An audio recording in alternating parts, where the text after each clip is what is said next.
I've declared no makeup till playlist since I was in makeup every day. Okay. That's what I look like, folks. Oh, hey. I have no makeup because I went to the dentist and Yeah, but like look splashes. how bright you are. I look like I've been run over.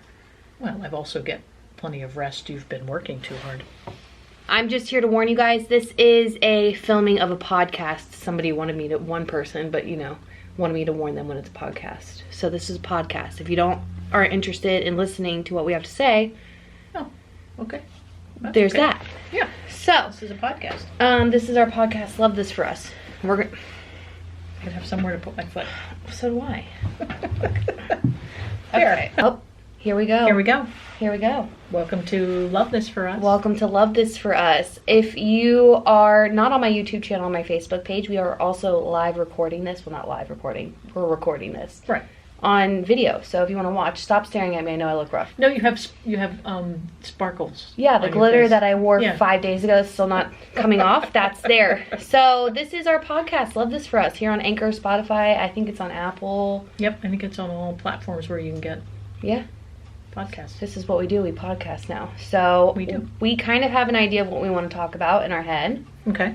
Recently, I was just on a work trip to Texas, Glitzy Girls Boutique. I'll leave the information down below for my Facebook and YouTube friends. But what did we decide we were going to talk about? Like weight and Oh, size good. and, Let's just you know. jump right into that. Well, that was You what got to be wanted in the talk frame about, right? here, sister. I know. I just had to. That was an awkward way to say. Okay. Yeah, we're going to talk about weight and issues and why I am the way that I am, why you are the way you are when it comes Why to... we all are the way we are. Yeah. You want to start? Let's have you start. Well, it starts with you, really. Yeah. Right? Yeah, it starts with the generation ahead of me. And then some. Yeah. I don't know, in our family, particularly with my mother, are we looking at the camera? You can look at the camera, you can look at the phone. Yeah, look at the camera. Okay. We love a good, impromptu podcast for us. So. Yeah. No, and I was talking to somebody about it at the gym this morning. We come from a long line of people who, you could be anything but fat. Mm-hmm. You could be a horrible person, you could be mean, you could be cruel, you could be catty. Yeah. But if you were fat, Into the world end stuff. of the world. So, think about that for anybody that, it is the tentacles of that reach deeply into, and it's not just a woman thing. Mm-hmm. I see it with my brother and how he reacts to overweight people, and Mm-hmm. it just. And even how he And I treated don't me my know- whole life growing up because I was fat. Yeah. I've been fat, if you guys are new, I've been fat forever. I mean, I can't think of a time I was not fat I in can. my memory. Yeah, I can, and I never use the word fat. Nope. Ever, because it was used about me and to me, weaponized. The word fat is weaponized in our culture. And I think it's becoming more accepted. we're taking it back. Yeah, but so I still won't use that word. You never really even brought my weight up to me either. That was, No, because it kind was of, always, but- if it ever approached like unhealthy, Mhm. but even then, I think I was so traumatized by how I felt it Mhm. was lobbed at me Yeah. as a young girl and a young woman that, I just wasn't going to go there. So do and your you think- doctor never wanted to, she Yeah, she thought was it good. would be more dangerous to a young girl to focus on your weight, Mm-hmm. So she would have the sweetest voice. Remember her sweet little voice? Dr. Choi. Dr. Yeah, Choi she had was the great. sweetest little voice. And, No, my doctors didn't start saying something to me about my weight until I switched out of my pediatrician. That's and then it was like hit in the face with it. Right. And I think about that too, could I have done things differently? But I don't have any regrets because Yeah. I feel like the damage that was done to you about your weight was done by other people and not me. Mm-hmm. And some of it I was unaware of, what was going on, because Yeah. you didn't want to cause any trouble between, at that time, the two families. Mm-hmm. So I didn't know, that you were experiencing it as well. And naturally, in your own way. it was like being put on you that you had brought it up and that this particular person had to come in and save the day. Correct. Which was typical for that person to, I'm Yeah. going to fix everything. That's, fix Ella, fix you. Mhm. I think she sees everybody as damaged, sadly. And when you Most see, damaged people see other people I was as just going to say, when you damaged. see other people as damaged, you're the, you've Very got, damaged. help yourself, Right. because you're focusing that on other people. So I think, and I think with Ella, I think we've made a conscious effort not to talk about it in front of her. You know, Yeah. like when we have the normal conversations of, the Her tummy's getting bigger. wide, then getting tall, getting Yeah. wide, getting tall. I've not heard you guys, say, I mean, yes, we might dial back and say we're not going to eat give her pizza whenever she wants, but it's not at her expense to say, Ellie, you can't have that pizza because your tummy's too big. and she still that's beyond her, her that's- scope of understanding. Yeah. She wouldn't really And she may get it. never care about that. I love that for her. I think Yeah. that's probably a huge blessing. But we are very aware of and conscious of her weight and trying to make sure that it doesn't get out of hand. Like, obviously, she's a little thick. I mean, that just is what it is. And Right now, she is. She and may not always be. she would never, and she wasn't a year ago. So we Right. don't know. Like, obviously, your metabolism kind of chills out a little bit as you get every year get older. This is Right. about the age that Ella is, where I started to get heavy.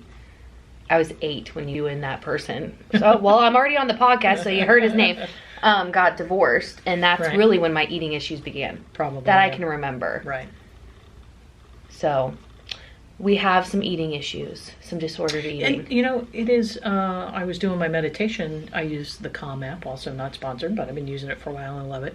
And this week, she said, is National Eating Disorder Awareness Week. Oh, wow. Who knew? And so each day, like today was about like body image, and I forget what yesterday was about, but it's relevant. So actually this is kind of relevant to, and I thought, I might actually do some digging, because I grew up in the generation that there were very defined eating disorders. You were anorexic or you were bulimic. That was really it. Yeah.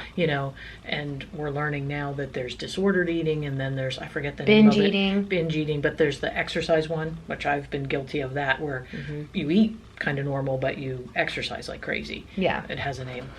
So I think eating disorders have taken on a better understanding. Absolutely.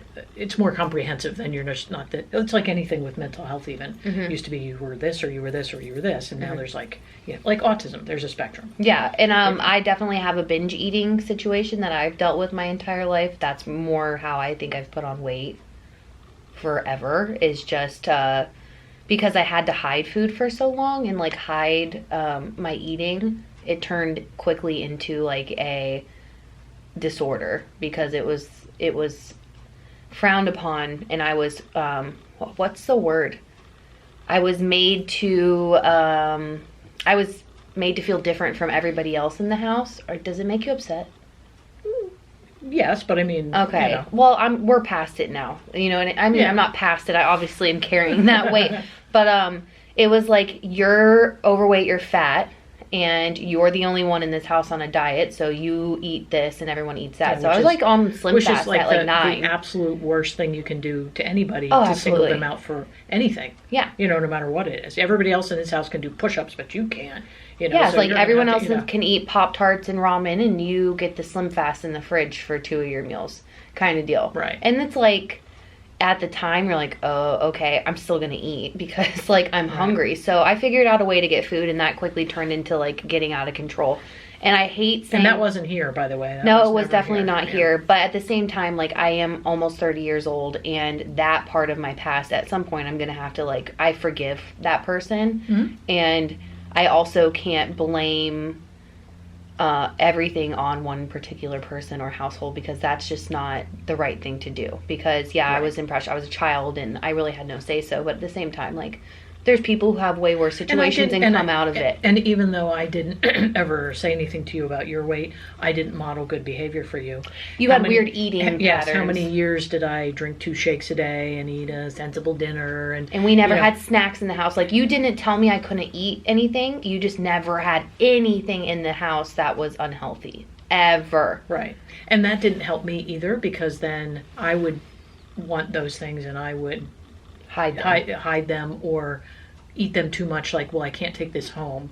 So if I want EL fudge cookies, then I'm going to eat too many of these right now because I don't want to take them home. So, I didn't help either. Yeah. And I think back to the times, in a perfect world, you're like, oh, we should have gone bike ride. I mean, we tried all that kind of stuff. It just, where we were in our life, it just, but we all have to, at some point, take back, because I'm no different than you, where I've now lost weight and gotten in better shape, and I'm at a plateau that is a mental plateau, because in my mind I'm like approaching seeing myself physically, not a number, because I don't have a number in my head like I gotta fit into this size, but just when I look at myself, I'm approaching that, oh, I think I look pretty good. And then that opens up the floodgates of, am I doing it for me, or because, the way I look right now, the person in my life would have been like, oh, you've lost weight, you look good. You know what I mean? It's like, so I've got to, we all have to, same thing. I can't blame that person either for everything. Right. But I need to break through this mental obstacle that's holding me back to want to get better for myself, in spite of or not what somebody else would think about how I look or feel. And I think my whole weight thing might have been a not self-conscious, but like a subconscious, like, F you, to keep eating and get bigger. You know what I mean? Like, haha. Like, which is, I think, what happens with me, because it's happened now like 3 or 4 times when I reach a certain number and I drop underneath it. It's almost like, ooh, I don't want to be skinny, because that's what mattered. It's weird. So I have to kind of work through that in my head. We could probably still benefit from a little bit of therapy, don't you think? Oh, yeah. Yeah. Yeah. I always encourage I've thought therapy. about that lately, too, ready for a tune-up, because it's like I'm ready to go next level and approach, like, uncrack this nut and be done with it. And I had Felicia, who is the owner of Glitzy Girls, ask me, she's like, do you, like, because we were talking about, like, what I do on my channel, and I've kind of shifted, like, 6 months ago, because it was more than 6 months ago, 9 months, when I switched off keto, because that was super toxic for me, not the diet itself, but just, like, the filming of all of those things and what I eat, that was so bad for me. But she was like, do you want to be skinny? And I, like, thought about it. I'm like, not really. All I really want to be is healthy. Right. Because I have a special needs child to take care of. So I'm in that weird spot of, like, being a plus size, also, like, a vlogger and sharing, like, hacks and things, like, how to survive certain things. Because, and I've seen a kickback a lot lately on social media myself, where what I want to say, a pushback on body positivity. Some people are going straight out and saying, yeah, that's great about body positivity, but obesity is still unhealthy. Yeah, there's a fine line. So there's a fine line, because you see some of those people that will say, and that's even kind of their shtick, like fat and fit, or, I mean, there's that realm. So, it comes down to, and it also has to do with different ages, but I mean, comes down to the things that you can actually measure for health, your blood pressure, numbers, do your joints hurt, that kind of stuff. And each one of us, it was funny when I was talking to the person I was talking to at the gym this morning, this number that I'm struggling with, and I'm like, wonder why do I want to even lose more weight? But then in my mind, I don't have a number. I'd still like to take off 10 or 20 pounds to take that much more weight off my knees, so that kind of stuff. So to me, it still doesn't have a number issue. It still has I still don't feel as good as I think I could. And I don't mean that in a way like I'm not as skinny as I could be. I mean, I think I feel so much better physically. I think I could feel even better physically. So that's where I want to go, is to that feeling really good physically part. I agree. I think numbers wise, I'm fine, which is scary almost, because it's like I am an unhealthy weight on paper, like majorly, but like Dr. Vagovic said, I'd look at your paperwork and think you were a 150 pound 5'8" woman. Right. So, but I know as a 55-year-old woman that eventually it doesn't. Right, and that's what I was gonna say is like, I know my body is not going to hold up long term carrying weight like that. So I always say, like, no, I don't want to be skinny, but I also don't want to be morbidly obese either. So there's like that weird, I'm in that weird body positivity. When you'll feel, we all know when we feel better. I feel better immediately after eating better. That's just kind of correct. When you get 10 pounds off, it does make a huge difference. And when you eat a really crappy, we did over the weekend, had McDonald's, haven't had McDonald's in ages. Yeah. You feel it. Yeah. You know that my body doesn't really want to eat this. Yeah. No, and a little bit of balance with everything is, you're on vacation, or, a little bit of a, something once in a while isn't a big deal, but, I don't know. Well, that's what I was going to say, is these fat girl videos that I am making, that I put out, like how to get through Disney and how to do stuff like that. It's more like, it's not me like glorifying obesity. It's more of me saying, hey, you're already there. Like, if you're watching it and you're already obese, or you're dealing with that, here's how you can like overcome it, or at least get through a situation, or make you feel comfortable or more secure in what you're doing. So you don't hide from life, because that's what happens. Right. I think those hacks help people, just like Glitzy Girls clothes. I've heard a couple of people say, and I've seen your comments, and then people in my real world say, isn't it about time that, you can feel pretty? And I was talking to somebody that's older than me, and when we went to buy clothes as chubby, fat really wasn't a word when we were kids, but, chubby girls, they were ugly, and it was like a punishment. Yeah, you couldn't find stylish things. It was still like that when we would shop. It was very rare that you could find something like on trend. Right. Like there was and they're changing the world by doing that. Yeah. Because, not having that available doesn't fix the problem. It just makes people feel worse. But people think it makes the problem eating worse. is their medication, is the way they deal with their feelings, then you have somebody just getting bigger and unhealthier. But if you can feel pretty, good and pretty in something while you're on your journey, why not? That's how I feel. It's not a destination, but I mean, if this is where you are right now, why not feel good about it as you start to change? Yeah. I always want to make it clear that I don't glorify obesity. I don't think there's nothing good about it. It's bad for your health long term. Like, you may be okay on paper and be fit and fat and all those things, but long term you can't sustain being morbidly obese with great blood pressure, great blood sugar. Because of where we came from, our history, we each have to get there on our own. I don't know what that moment will be for me where everything changes and it all comes off. And I don't even know that it's that, because I used to think it was that, and I've tried how many times in my life to throw the switch, like, this is now the time. Yeah. I think it's more of a, I'm going to make this little change right now, and that's going to be good for now. Yeah. And then I'm going to layer on top of it this other little change. That's what I tell my clients. It doesn't work for most people. If you're like, that's it, I'm going to the gym 5 days a week, I'm not eating any more carbs, I'm gonna da-da-da. Okay, that's just too much. Yeah. You pick one thing that you can be good at for a while, and then you pick something else. That's my downfall, and because I've been doing it for so many years, doing that way of thinking, that I always immediately, or maybe not so much immediately, months down the road, will go back to what I was doing, because I'm like, I've been restricted. The one thing I know I can't feel is restricted, or like backed in a corner, or feeling like as soon as people are like, oh, you look great, and it's like, I don't know, I have some issue there where the switch goes on, like you did with your person, where I'm like, oh, screw you, I'm gonna eat what I want, and I'll be as big as I want. And having a great man and a husband who loves me in the body I am, I don't think helps me that much either. You know what I mean? Like, obviously that's what I want. It's way better than having somebody who makes you feel bad. Absolutely. And like, that's terrible. But like, maybe less of a motivator to well, but I think we all need to have a partner that supports us no matter how we I know, but like, it's just, it's figuring out, where the turn or the changes are going to be made that make me feel better. I have plantar fasciitis, and I've been dealing with that. I don't know if that's necessarily a weight thing. I think it's a good thing.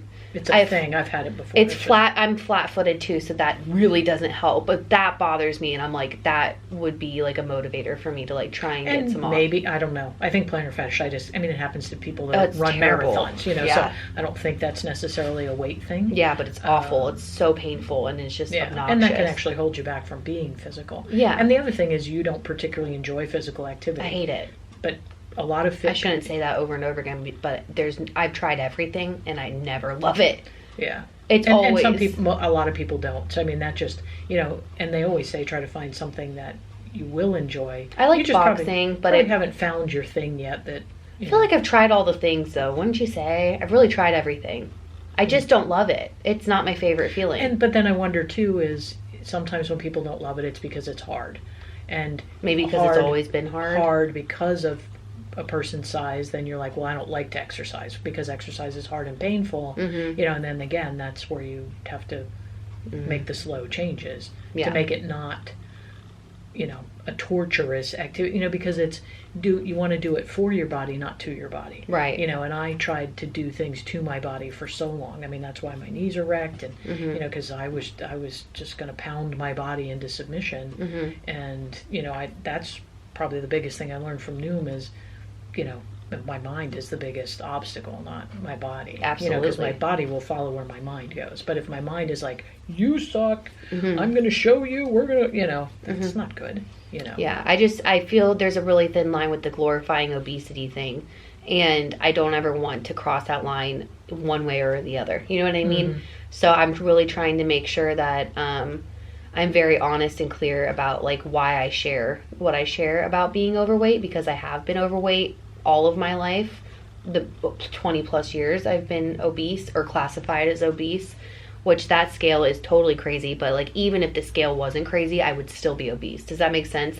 I'm not just overweight. You're talking about BMI yeah, or something? Like I would still be in the dangerous part as far as body weight and body mass goes. So I don't think it's safe to be obese long term, and I don't know how long my body can sustain it. And going into 30, I think that's very clear. I've had a lot of people be like, well, why haven't you done weight loss surgery, or why haven't you tried that? And it's like, I looked into that last year, I really did, and if my insurance would have approved it, I probably would have done it. And now I'm like, should I do it? Do I want to do that? But I don't. I truly don't want to do that. I think you don't want to do it. It works for a lot of people. Yeah, and it carries its own issues with it too. Yeah. And you were very against it. Like very against it openly. And like, it's not because it's bad and it doesn't work and it's good. It's really great for people who have struggled with weight their entire life. Right. But for me, I know my eating and my food issues come from up here. Right. And I know when they do the screening and all the things for weight loss surgery, a lot of it has to do with your psychological stuff too. So I probably wouldn't even pass the test to be able to get onto an operating table because I have food issues. I just feel like, I wanted to make it really clear, like, I am doing the whole plus size modeling thing now, and it's super exciting and it's like a dream come true for someone like me, but I don't ever want it to be seen as like I'm glorifying my weight, or like, hey, you can do this too, just keep eating, or like, you know what I mean? Like, I don't ever want it to be seen or like perceived that way, because that's definitely not the case.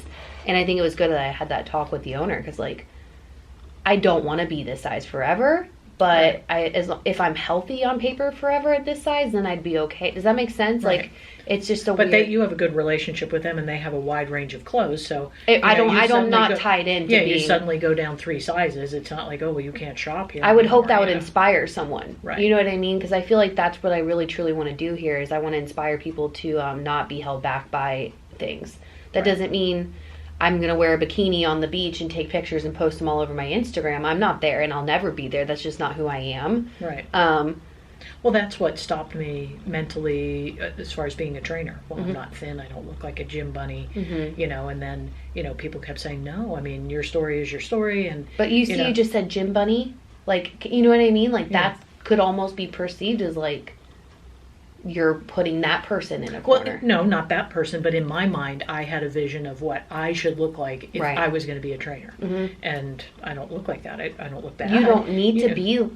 But I've realized, but it took a long time to realize, I don't have, we all have something to bring to it. You don't have to look a certain way. Yeah. Agreed. That's like, you see more actors and people like that aren't just absolutely beautiful people. They look like regular people. You see regular people on commercials now, and that's how it should be. It is how it should be. Because that was part of the meditation, is that unrealistic, photoshopped image. And, you just, real people, can't look like celebrities. They don't have full-time trainers and nutritionists and cooks and, endless hours to work in the gym or money to spend on surgery to look that way. So it I think systemically as a society has made us all want to be something. You know what? Systemically as a society, we all want to be something we're not. Yeah.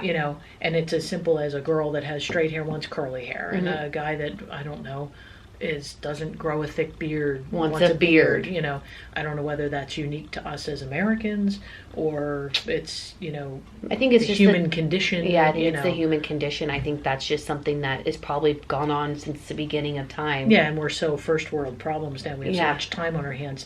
That's what Papa always says. And so much access to different information. Yeah, exactly. Like when we were getting up at sunrise and working the fields all day and going to get at bed at sunset exhausted, you didn't have time to just worry about whether your hair was straight or not. But you never know, little Susie you're scooping poop with in the back of the barn, you could want her jeans or like the way her hair is blonde. I think that's just a part of human nature. Yeah, I think and that's totally normal. But I always want to make sure that it's very clear, like, I still struggle with body image, and I always will. But I think that you come to a point where you just have to accept exactly where you are right now. And I think that is the most helpful thing I can do for myself long term with my health, is accepting the body I am in right because now. then you don't punish it.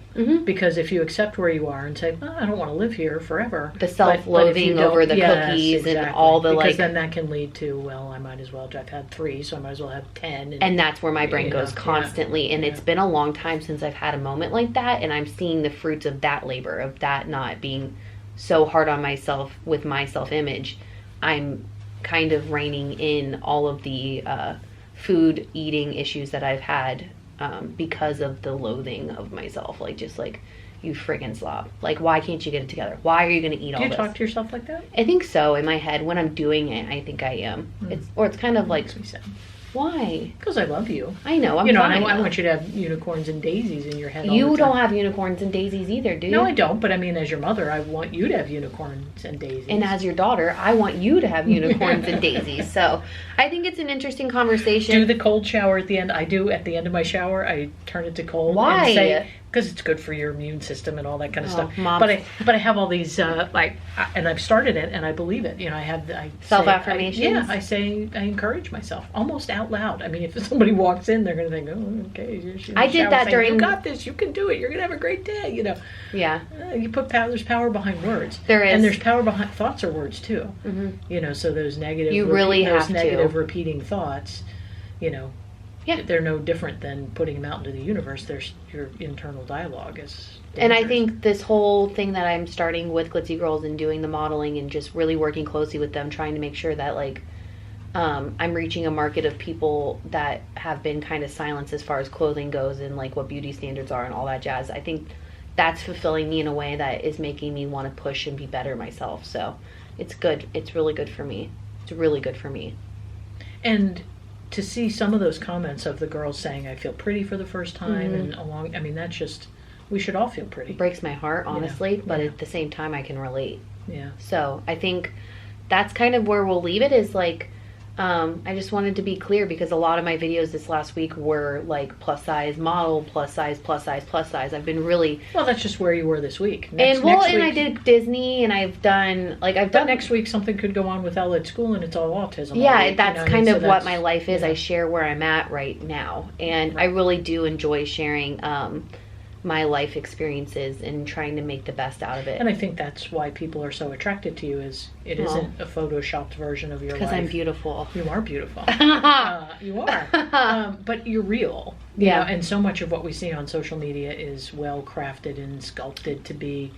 On the same note, how many years did I spend lying, trying to make myself seem either better or, you know what I mean? Like, I think... I wasn't always like this raw, honest, straight to the point. Oh, no. I was very manipulative, lying, hiding things because... I wouldn't say manipulative. I was. Okay. I mean, I'll own that. I mean, I think a lot of what my progress from like now is because I'm self-aware of like how I was. And a lot of that was just to make myself seem better. It wasn't more like it was armor that you put on. Absolutely. I wanted to seem like... I don't know, like I wasn't hiding things and like I was like everybody else, and it just, that can really snowball and turn into a thing. So I haven't always just been the real one or the real girl. Like I've definitely gone through my share of years where I was just trying to either fit in or trying, because I never not had friends. I always was like rather kind of popular. I mean, like I've always had that, but it was hard to maintain. Does that make sense? It was a lot of work for you to maintain. Hard. Friends, you maintain those to the detriment of you, your health, your school. I struggled because that mattered more to you, you know. Because I was fat, because I had to make it work. You know what I mean? It was like you can go either way. You can either be bullied like endlessly, or not be the bully, or go the route of like, oh no, like I'm gonna get ahead of this. I'm gonna be and I'm gonna be self deprecating, and that natural thing that all fat people tend to do is like go for themselves before anybody else can, and then they don't have disarms to, people. Right. So that's something I'm working on too. And like when I say fat, I don't ever want it to be like, fat is not a bad word to me. And I just read a book, Growing Bolder, and it was talking about that with age. And I have consciously made a choice not to say oh, I'm getting old. You know, like you hear, at my age, you start to hear people say that. You're like, oh, here we are, these old people. Like I ran into a retired firefighter in Publix the other day. And it was like, oh, here's what we old retired firefighters do. We shop at 11. Yeah. You know, I'm really trying to take old out of my, you know, where I'm at in my life, taking old out of my vocabulary. Yeah. And it's no different than fat. You know, it has old has a negative connotation in our culture. So does fat. And so does fat. But so, taking the power back of that and just being like, yeah, I am getting older. Like, so what? Right. That doesn't stop you from doing anything. Correct. You're the best shape you've ever been. Yeah, I'm fat, but that's not stopping me from living my best life. I want to take the power back. That's why I say it. Right. Because fat was like used as a bad thing. So right. I think we should probably wrap it up because we've been talking for a long time. But that was a really good. How long did we talk? It's been a while. It's been a hot second. 31 minutes. It was good. I think it was good. It's like therapy. It is like therapy.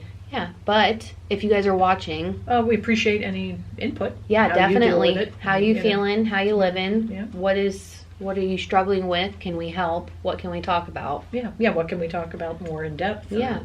A totally different topic. And I think my biggest piece of advice would be if you're like young or you're still going through like the whole masking your self-consciousness with lying, manipulating, or changing up story. You know what I mean? I would really encourage you to take your power back and stop and be self-aware about that because I think that's when we are living in a time when it's more acceptable and you can. Yeah, take your power back because that's when my life changed. That's when everything changed. Right. So I would really encourage that. I think that's when my life got easier and better. It's when I was like, I don't care anymore. I'm just going to tell everybody how it is. And there's still moments where I'm like self-conscious or like, you know, I don't want the confrontation or whatever, and like I'll skate around things or not be as forward as I want to be, but I think that's life. Decent human interaction sometimes. Yeah, but I tend to not be as decent sometimes. I can just like say it, and it's definitely helped me a lot. So I was telling the girls the other day when I got a pedicure that you could be an ear model. You have the most perfect ears. You know how much I love to be touched. It's my favorite. So if you guys are listening you didn't see that. That was just me touching your ears. It's not. It's a little weird, but she's my mom, so it's not as weird, I guess. But yeah, let us know. On the Anchor app, you can send in voice memos. We can listen to them. And obviously, if you're watching, you can leave a comment down in the comment section on Facebook and in YouTube. We're going to be trying to do this definitely once a week, but it's been... I think we're doing okay. We're doing better than we've been. Yeah, and you've been we're both busy, but we can make time. Yeah, we can make time. Because really the 30 minutes that we talk and maybe 10 minutes, it's an hour. Yeah. You know. So we're going to go And it's an hour I get to spend with you, which is nice too. We look into each other's eyes too. It's weird. It's very deep. Make sure you guys are following us on Love This For Us and also following me on Facebook and YouTube, all the things, and we will see you or hear you or talk to you in the next episode of Love This For Us. Thank you so much for joining us. For tuning in. We appreciate it. Have a beautiful day. Okay. Bye, friends.